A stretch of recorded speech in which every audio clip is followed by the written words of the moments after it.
सबसे पहले आप सभी पत्रकार और छायाकार बंधुओं का नमस्कार। आज पेंशन बहाली संघर्ष समिति द्वारा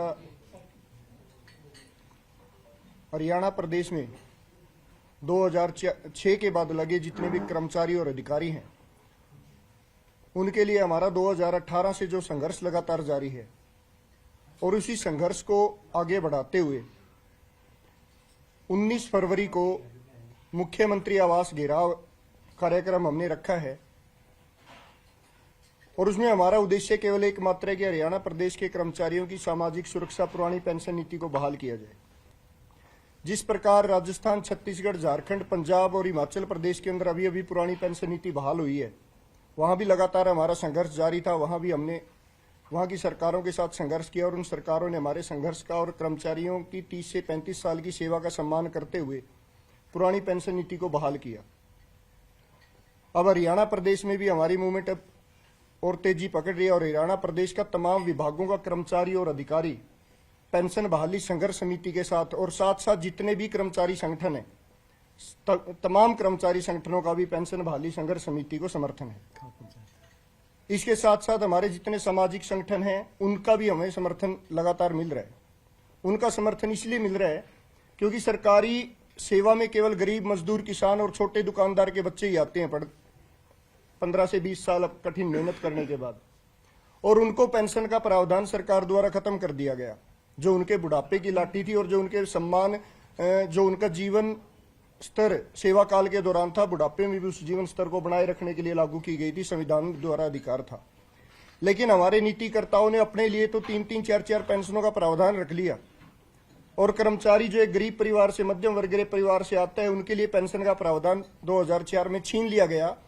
और जो नई पेंशन योजना नेशनल पेंशन सिस्टम एनपीएस लागू की गई, वो दो तरह से कर्मचारियों का शोषण करती है। एक आर्थिक शोषण, जिसमें कर्मचारियों का 10% वेतन का और जो आम जनता के करदाताओं का पैसा है 14% वो एनएसडीएल के माध्यम से बाजार और शेयर बाजार के अंदर निवेश किया जाता है। दिक्कत अदानी के व्यापार में आती है, उधर से पैसा हमारा लगातार डाउन चला जाता है। उधर से रशिया और यूक्रेन का युद्ध होता है, शेयर मार्केट नीचे जाती है, हमारे पैसा उस टाइम भी नीचे चला जाता है, लगातार नुकसान होता रहता है। तो इसी अन्याय और इसके साथ साथ बुढ़ापे में जो सामाजिक सुरक्षा वो खत्म होगी, है हमारा सामाजिक और मानसिक शोषण हो गया। इस शोषण के खिलाफ ही हमारा ये आंदोलन है और हमारे पास बहुत सारे ऐसे प्रूफ भी हैं जिसमें हमारे कर्मचारी 15 से 16 साल की सर्विस के बाद अब जो रिटायर हुए उनकी नामात्र पेंशन बन रही है। आप सभी पत्रकार बंधु हैं और जितने भी लोग हमें सुन रहे हैं, इस चीज को नोट करने वाली बात है कि सन 2000 के अंदर सेविंग अकाउंट या एफडी के ऊपर जो हमारा रिटर्न था या एन्युटी के ऊपर रिटर्न था, लगभग 10% का था और वो घटते हुए आज 6% के ऊपर आ गया है।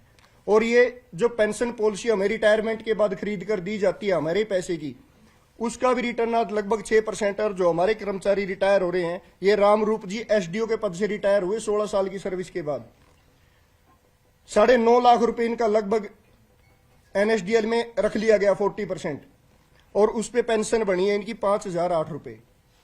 इस तरह के हमारे बहुत सारे उदाहरण। ये जयपाल जी हैं, जेई इरिगेशन विभाग में थे, इनका लगभग 8 लाख रुपए एन्युटी के नाम पे रख लिया गया और केवल 3936 रुपए पेंशन बनी।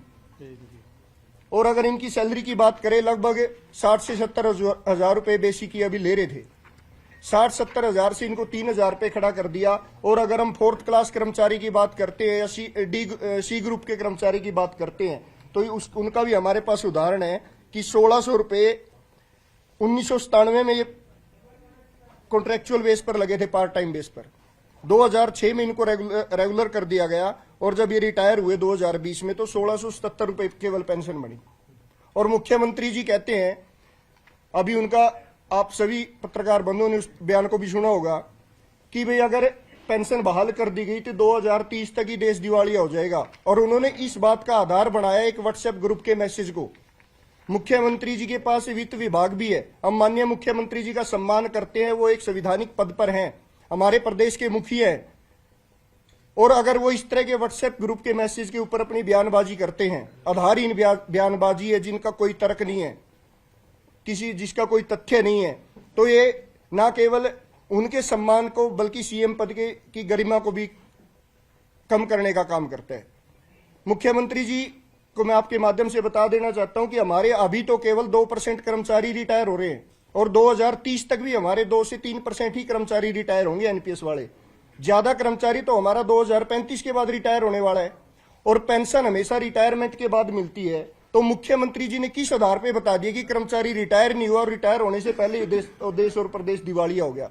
इसके साथ मैं एक और बता दूं, आज हमारा लगभग एनपीएस में पिछले जो इस बजट का था 2700 करोड़ रुपए एनएसडीएल के पास जमा हुआ और टोटल हमारा जो अमाउंट है 15,000 करोड़ के लगभग जमा है और हर साल ये बढ़ता जाएगा। और जैसे मेरी सर्विस 25 साल की है तो 25 साल तक हमें एनपीएस में 24% की सैलरी का कंट्रीब्यूशन देना होगा।